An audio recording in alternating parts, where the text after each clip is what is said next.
जागतिक पदार्थों की परिवर्तनशीलता एवं अस्थिरता का वर्णन। श्री रामचंद्र जी कहते हैं, ब्राह्मण, यह जो कुछ भी स्थावर जगम रूप 10 जगत दिखाई देता है, वह सब सपने में लगे हुए मेले के समान अस्थिर है, चिरकाल तक टिकने वाला नहीं। आज जिस शरीर को रेशमी वस्त्र, फूलों के हार तथा भांति भांति के अनुलेपनों से सजाया गया है, वही कल नंगा होकर ग्राम या नगर से बहुत दूर किसी गड्ढे में पड़ा पड़ा सड़ जाएगा। जिस स्थान में आज विचित्र आहार व्यवहार और चहल पहल से भरा हुआ चंचल सा नगर देखा गया, वही कुछ ही दिनों में सोने वन के धर्म का उदय हो जाएगा। वह भूमि गहन वन के समान निर्जन एवं अगम्य हो जाएगी। जो पुरुषार्थ तेजस्वी और अनेक मंडलों पर शासन करता है, वही कुछ दिनों के अनंतर राख का ढेर बन जाता है। आज जो आकाश मंडल के समान नीला और महाभयंकर वन है, वही कुछ काल के पश्चात ध्वजा पताकाओं से आकाश को ढक देने वाला विशाल नगर बन जाता है। आज जो लता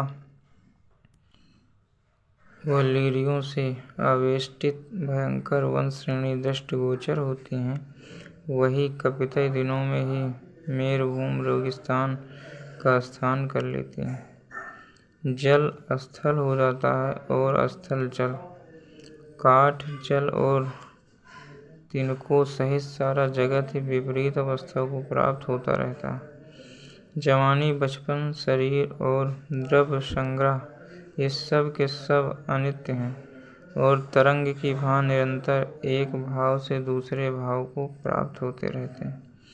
इस संसार में प्राणियों का जीवन हवा से परे स्थान में रखे हुए दीपक की लौ के समान चंचल है, शीघ्र ही बुझ जाने वाला है और तीनों लोकों के संपूर्ण पदार्थों की सुबह चमक दमक बिजली की चमक के समान क्षणिक है।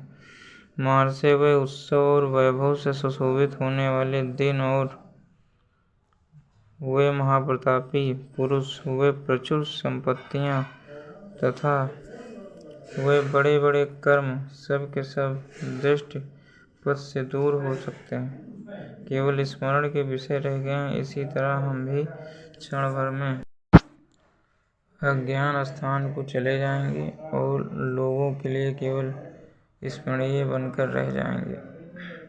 यह संसार प्रतिदिन नष्ट होता है और प्रतिदिन पुनः उत्पन्न हो जाता है, अतः आज तक इस नष्ट प्राय जले हुए संसार का अंत नहीं हुआ। प्रभु, मनुष्य पशु पक्षियों की योनियों प्राप्त होते हैं, पशु पक्षी मानव जन्म धारण करते हैं तथा देवता भी देवतर योनियों में जन्म लेते हैं। फिर इस संसार में कौन सी वस्तु स्थिर है?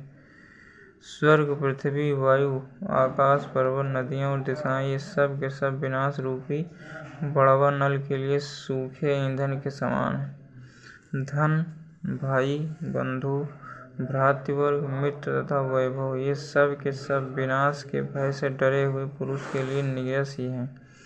मुनीश्वर, जगत में मनुष्य क्षण भर में ऐश्वर्य, धन, वैभव प्राप्त कर लेता और क्षण भर में दारिद्र हो जाता है, क्षण भर में ही रोगी और क्षण भर में ही निरोगी हो जाता है। इस प्रकार प्रतिक्षण विपरीत अवस्था प्रदान करने वाली इस नश्वर जगत रूपी भ्रम से कौन बुद्धिमान मनुष्य मोहित नहीं हुए हैं। इस भ्रम ने सभी लोगों को मोह में डाल रखा है।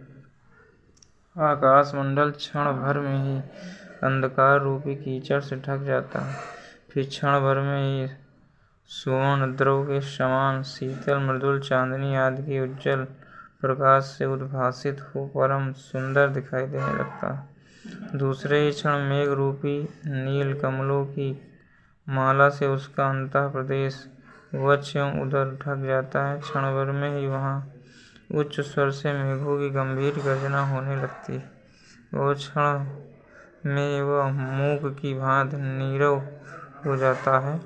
क्षण में ही ताराओं की हरावली से अलंकृत और क्षण में ही सूर्य रूपी मणि से विभूषित हो जाता है। क्षण में ही वहाँ चंद्रमा की चटकीली चांदनी से आह्लाद छा जाता है और क्षण में ही वह सबसे सूना हो जाता है। इस तरह जैसे आकाश की स्थिति क्षण क्षण में बदलती रहती है, उसी प्रकार संसार के सभी पदार्थ प्रतिक्षण परिवर्तनशील हैं। महर्षि, संसार में कौन ऐसा पुरुष है जो धीर होता हुआ भी क्षण भर में स्थिर और क्षण भर में नष्ट होने वाली आवागमन की परंपरा से मुक्त या सांसारिक स्थिति से भयभीत नहीं होता। मुने, यहाँ क्षण भर में आपत्तियाँ आती हैं और क्षण भर में संपत्तियाँ, क्षण में ही जन्म होता और क्षण में ही मृत्यु। जगत में कौन सी ऐसी वस्तु है जो क्षणिक न हो।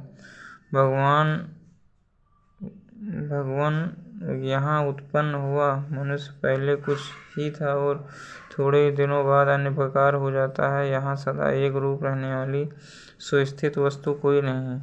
यहाँ कायर के द्वारा शूरवीर मारा जाता है, एक ही व्यक्ति के हाथ से सैकड़ों मनुष्य मारे जाते हैं और साधारण लोग भी राजा बन बैठते हैं तथा इस प्रकार यह सारा जगत विपरीत अवस्था में परिवर्तित होता रहता है।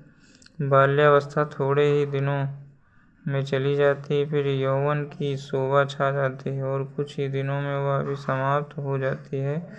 तत्पश्चात वृद्धावस्था का पदार्पण होता है। जब हमारे शरीर में एक रूपता स्थिरता नहीं है, तो ब्रह्म बाह्य वस्तुओं में एक रूपता का विश्वास क्या हो सकता है। उत्पन्न और विनष्ट होने वाले संसारी पुरुषों की न तो आपत्तियाँ स्थित रहती हैं और न संपत्तियाँ हैं। यह काल चतुर मनुष्यों को भी अवहेलनापूर्वक विपरीत स्थितियों में परिवर्तित करने के कार्य में अत्यंत कुशल है। प्रायः सब लोगों को आपत्तियों में ढकेल कर यह कीड़ा करता है। जय श्री राम।